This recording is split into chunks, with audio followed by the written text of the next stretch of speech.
আসসালামু আলাইকুম। আজ আমরা আলোচনা করব বাংলা ব্যাকরণের অন্যতম একটা গুরুত্বপূর্ণ টপিক, সেটা হচ্ছে উপসর্গ।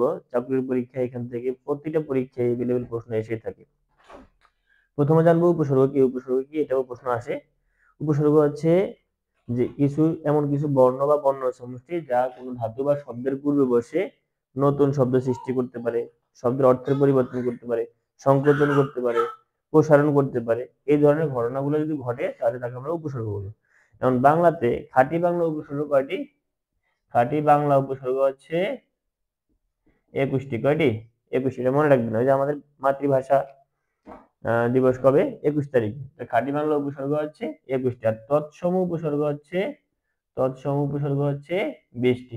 এছাড়া বাংলাতে অনেকগুলো বিদেশি উপসর্গ আছে, হিন্দি আছে, ফার্সি আছে, আরবি আছে। ঠিক আছে? এখন আমরা যেখান থেকে প্রশ্ন বেশি আছে সেটা হচ্ছে বাংলা উপসর্গ কয়টি? 21টি। এটাও প্রশ্ন আসতে পারে। আবার এই বাংলা উপসর্গগুলো মনে রাখার একটা টেকনিক আমরা বের করছি। ঠিক আছে? টেকনিকটা হচ্ছে কি, প্রিয় সুহাস একটা চিঠি লিখবেন। আদর নিবি তুই আমার অজপাড়া গায়ের ভরসা, অনেকের অনাচার কুকথা ও আর চোখে দেখে, আবডালের 29টি পাতিলেবু কদবেল আনবি, ইতি অগারাম। এখন দেখেন, সু একটা উপসর্গ, হা একটা উপসর্গ, স একটা উপসর্গ। এই যে সু হা স তিনটে উপসর্গ হয়ে গেল।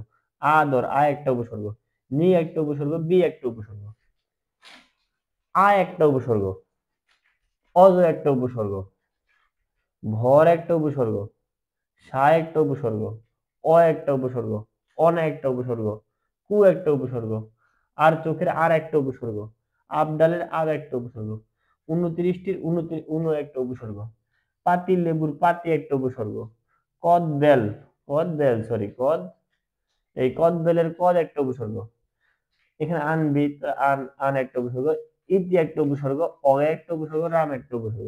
তাহলে আমরা যদি এই এই টেকনিকটা বা এই ছোট একটা চিঠির মতো এটা মনে রাখি, তাহলে আমাদের এই বাংলা উপসর্গ যে পৃষ্ঠা আছে এটা আমাদের ভুল হওয়ার সম্ভাবনাটা খুব একটা আশা করি থাকবে না, এবং এই রিলেটেড কোশ্চেন গুলো আমরা সলভ করতে পারবো। দেখেন আপনি এই যেমন উপসর্গ দিয়ে কিভাবে শব্দের পরিবর্তন হয়। যেমন আপনি বললেন যে আম জনতা, আম জনতা। এই যে জনতা শব্দের পূর্বে আমটা যুক্ত হইলো, এই আম হচ্ছে একটা আরবি উপসর্গ। যেমন নিম রাজি, রাজির উপরে কি নিম যুক্ত হইলো, এটা হচ্ছে একটা ফার্সি উপসর্গ। ঠিক আছে? যেমন এখানে আব ডালে হয়েছে, এই ডালের আগে আব যুক্ত হয়ে আব ডাল হয়েছে। ঠিক আছে? অনাচার, চারের আগে অনা যুক্ত হয়ে নতুন একটা শব্দ সৃষ্টি হয়েছে, অনাচার। এখানে শব্দের পরিবর্তন হয়েছে। ঠিক আছে? চার একটা অঙ্ক, মানে একটা অঙ্ক, এর আগে অনাচার, অনাচার হয়ে যাচ্ছে খারাপ কিছু করা। ঠিক আছে? নষ্ট করছে। তার মানে শব্দের পরিবর্তন হয়, অর্থের পরিবর্তন হয়। তাহলে আমরা আশা করি উপসর্গ ব্যাপারটা আমরা বুঝতে পারছি। এবং এই যে আপনার বাংলা উপসর্গ, এই রিলেটেড কোশ্চেন যদি আমাদের আসে, আশা করি আমাদের ভুল হবে না। সবাইকে ধন্যবাদ। আসসালামু আলাইকুম।